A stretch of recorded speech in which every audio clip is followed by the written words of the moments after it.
Hey, back from the holiday season. Wanted to do another Tarnished Archaeologist video because I really like those a lot. Also, you get to enjoy my high school glasses because I don't know if you know this, as a parent, sometimes your child decides to wake up and scratch your cornea. Also, got a Discord going, which has been around for a while, but I've put no effort into it, so I'm trying to build a community a little bit. So you can find a link in the description below if you want to join me there and chat about Elden Ring and what other geek stuff comes to your mind. You are welcome. Oh, the first video was, I jumped to the 18th Tarnished Archaeologist video about Shabriri being real because I thought that was interesting, but I thought I'd just go back to the first Elden Ring video here. So this is number 1, Tarnished Archaeologist, about the Erdtree being an illusion, something I've talked about in the comments quite a bit, so let's check it out.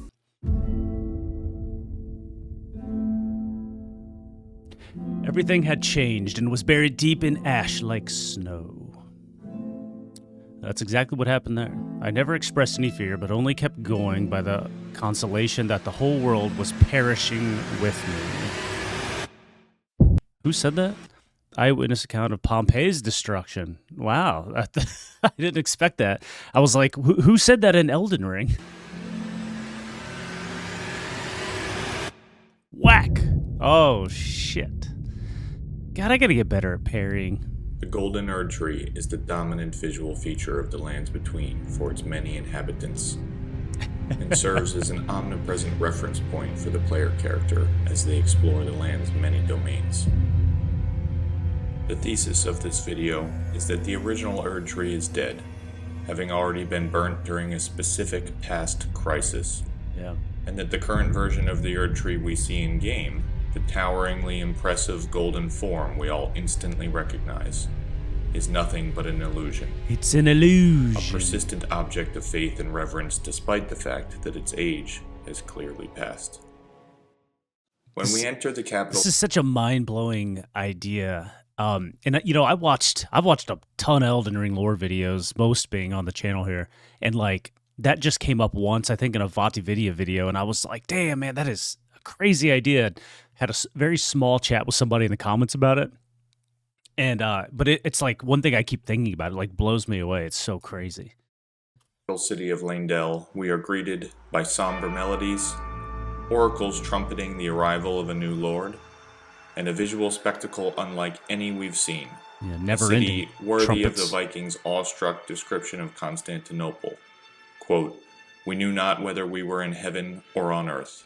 We only knew that God dwells there among the people, and their service is fairer than the ceremonies of other nations." End quote. Wow. You ever think about that? Like people, you know, my Viking historical knowledge is not as great as I would like it to be.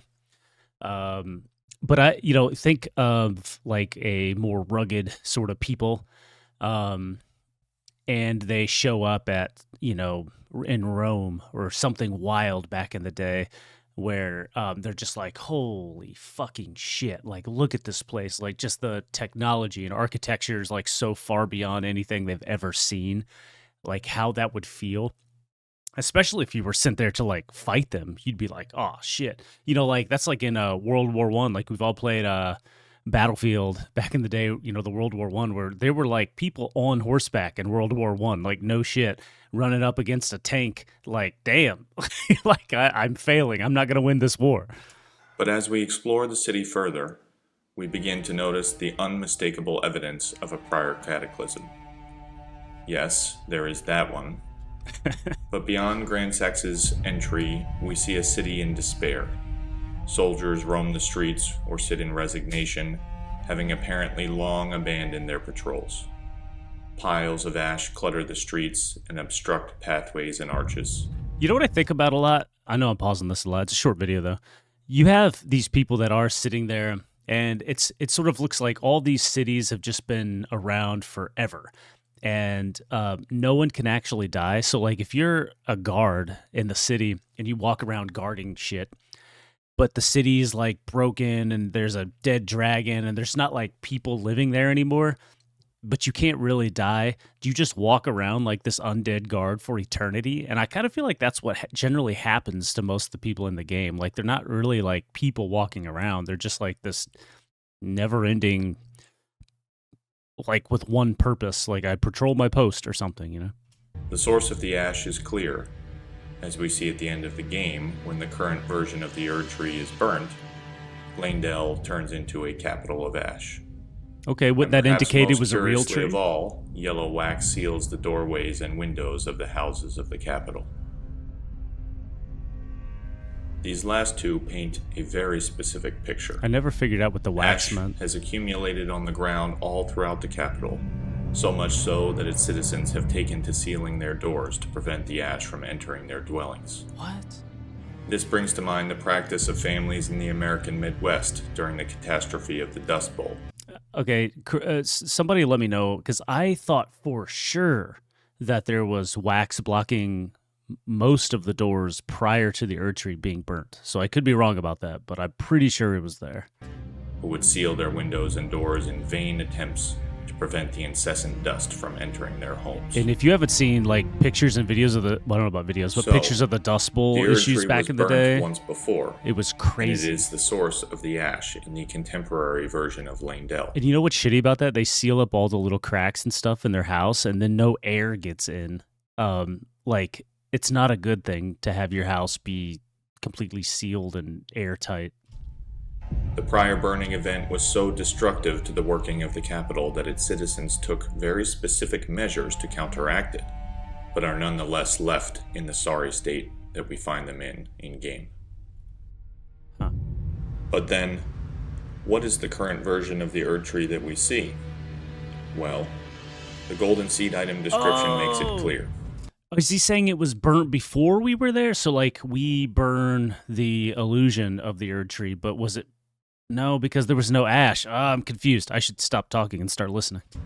Quote, a golden seed found at the base of an illusory tree. That's what it says, yeah. When the Elden Ring was shattered, these seeds flew from the Erdtree, scattering across the various lands, as if life itself knew that its end had come.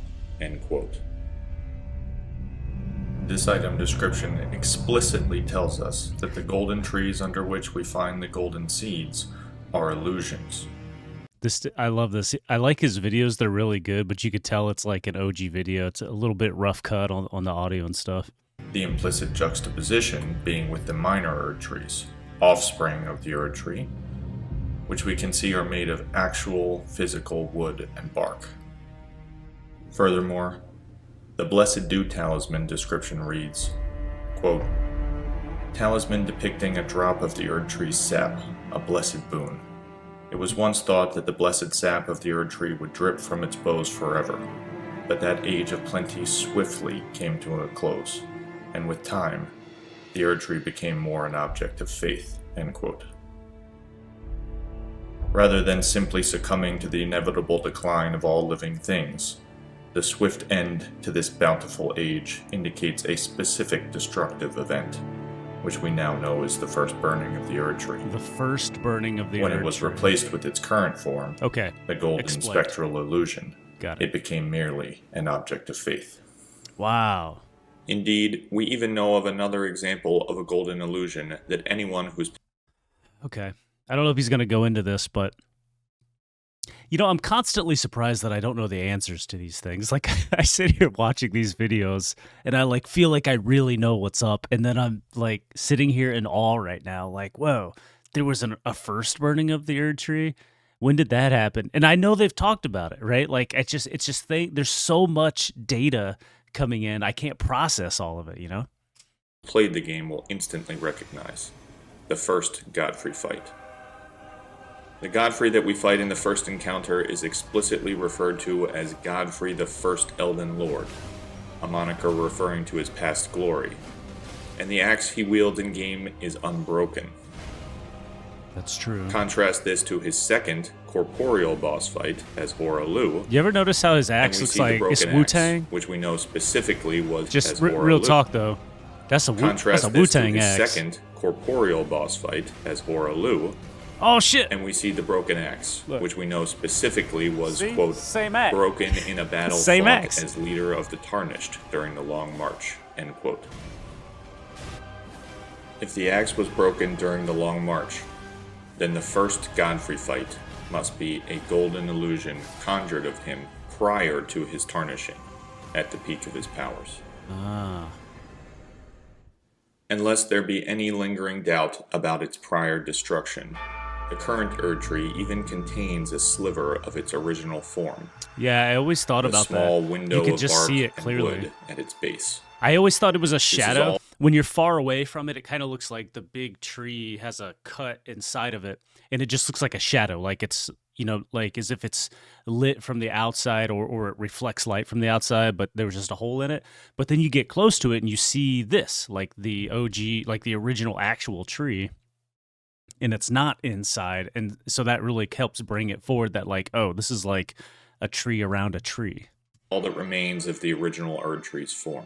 Which looks really cool. Look at that carving and this stuff. This gives new meaning to the descriptions of the sacred tier. Oh, yo, and the Elden ring is carved right into the front of it. How did I not catch that in gameplay? Okay. How are we only 6 minutes in? To the descriptions I love this guy's of the sacred tier, which read, quote, "Blessing of the Erdtree, worshipped in the churches of all lands. This is but a faint vestige. During the age of the Erdtree, these tiers were used to spread the faith." End quote. Now we know why the age of the Erdtree is referred to in the past tense here, and why its blessings are but mere vestiges. Several obvious questions remain, namely, who, when, and perhaps most pressingly, why.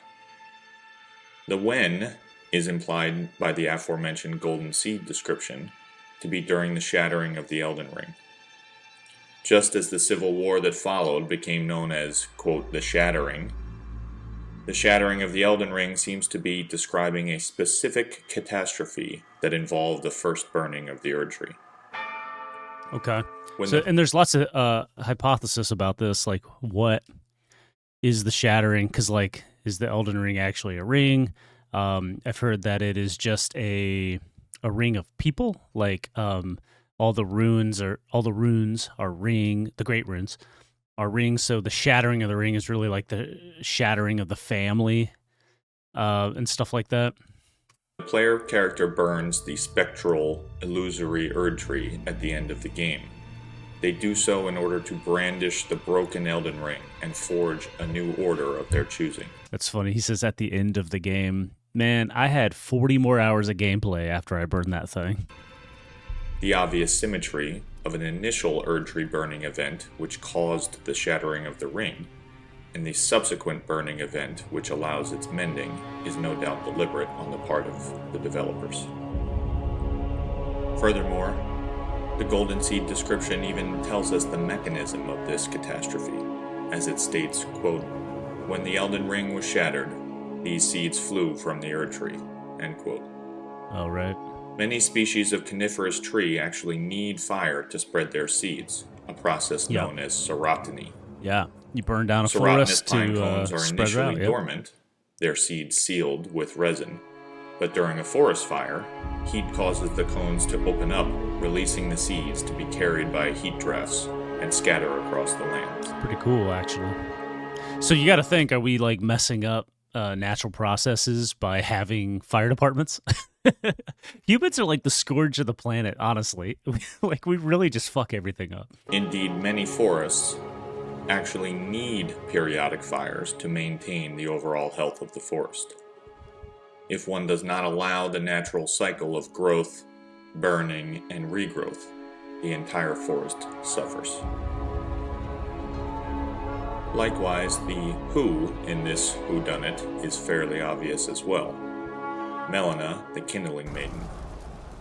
Melina burnt the Erdtree before, though her accomplices are less clear. Indeed, that is why she yet lives, in her own words, quote, "burnt and bodiless," end quote.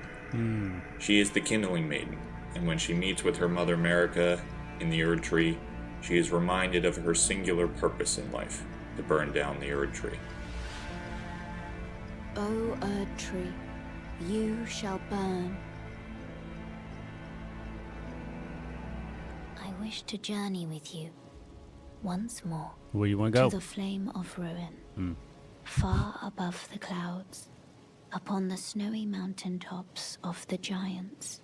Then I can set the Erdtree aflame. and guide you down the path to becoming Elden Lord. You know, if burning the Erdtree is a metaphor, because you're not, if it's an illusion, and you go up, and but you're going to a physical forge with a flame to burn something, right?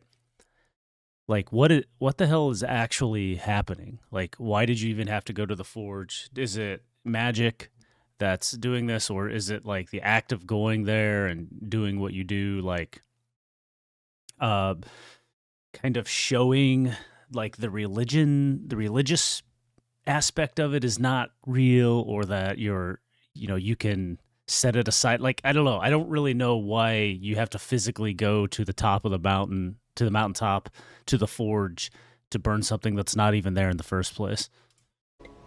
Like, there's probably a metaphor there I'm not catching. From her coyly offering us an accord, playing the role of maiden, even helping us defeat Morgoth the Omen King, right through to the end of the game, is to fulfill her original purpose given to her by her mother inside the Erdtree, to finish what she started and destroy the Erdtree. The why of this plot is inextricably related to the question of how this first attempt failed, and that is a story for another day.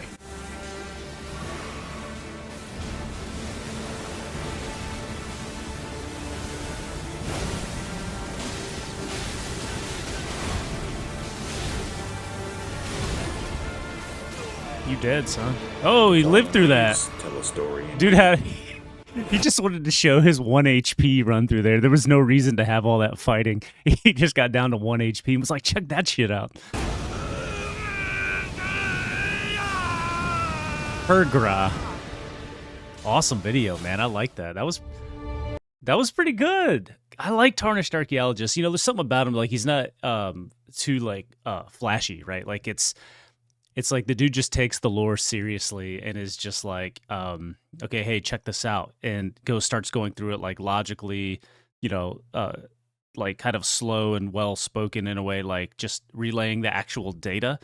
And I don't know, I feel like I geek out on that. It's a pretty good one. So, well, anyway, thanks for joining me for this reaction. I'll be back next week. I do one every Saturday, I guess now is kind of my plan. So pop back for that.